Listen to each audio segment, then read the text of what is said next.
Well, Jim, let's get a few more questions here this week before we wrap up the show. A few more. How many?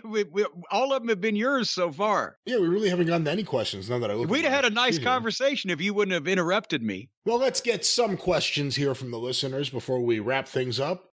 This one was sent to CornyDriveThru@gmail.com from Stephen Mackey, Aberdeen, Scotland. Hello, Mr. Mackey. Okay.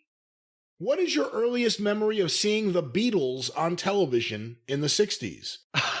Were you a fan of their music? Do you have a favorite Beatles song?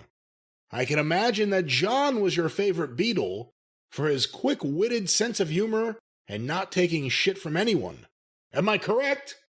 Also, were you a fan of other British rock groups back in the day, like the Rolling Stones, the Who, the Kinks, Cream, the Animals, etc., etc.? Well, let's see. Taking all that in order, except for I didn't really have a favorite Beatle because they were a group, right? And plus, we're talking about they broke up when I was fucking 8, right? So it's not like I had time to delve into each of their personalities, etc. But of course, obviously, the first time I saw the Beatles was on the Ed Sullivan Show without even knowing it, because it's hard to tell people now that are used to 400 channels and cable and etc. But at one point in time, everybody in the United States of America watched the Ed Sullivan Show, right?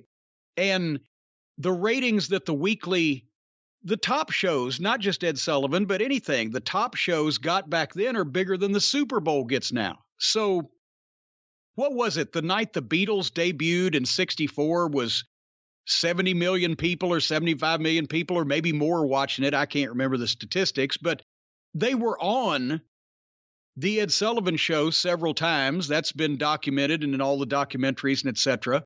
And I think that's one of the reasons for the question, actually. Today is the anniversary of when the Beatles arrived in America. February 1964, the start of the British invasion.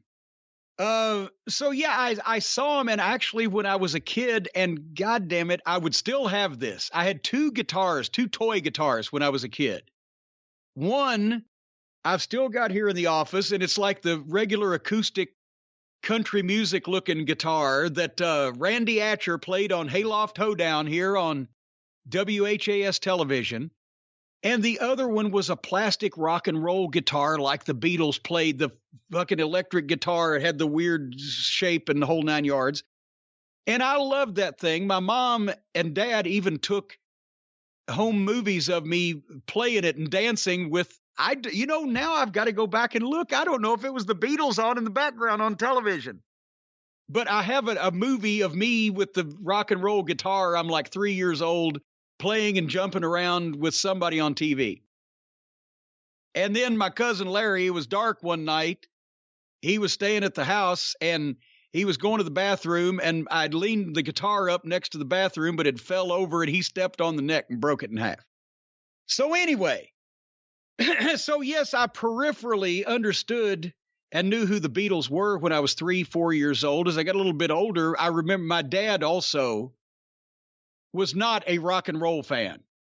And he was born in 1914. So that's how I have so many mint condition fucking Rat Pack albums, Frank Sinatra, Dean Martin, show tunes from the 50s, mint condition, in the Cornette collection here. But he wasn't a fan of rock and roll because by the time the Beatles come along, he's 50. So he wouldn't let us listen to wacky radio in the car. WAKY was the rock and roll station. And he told me and I believed this till I was like 11 or 12 and got more of a functional understanding of broadcasting, that he had the fucking button that connected to wacky radio in the car radio disconnected. So we couldn't listen to it. What, really? Yeah. That's extreme. Well, imagine when I found out years later that there was no button that you could disconnect like that. Because I even asked my mom one time when she came across a radio station I didn't like, I said, can you unplug that button? But anyway, but later on, as I got past 10 or 12 and started listening to music, then it was easier to get into the Rolling Stones and Led Zeppelin and the Beatles and etc. And even though I admire the Beatles for the revolutionary aspect of what they did and all of their songwriting and etc., I got to be honest and say I think the Stones and Zeppelin has a little edge on them just in terms of today's rock and roll. It stands up a little bit better in some cases today than the early Beatles stuff, which is still very poppy. But as far as a favorite Beatles song, I don't know. Yesterday, All My Troubles Seem So Far Away. Is it a ballad? Is it an up-tempo paperback writer? I don't know.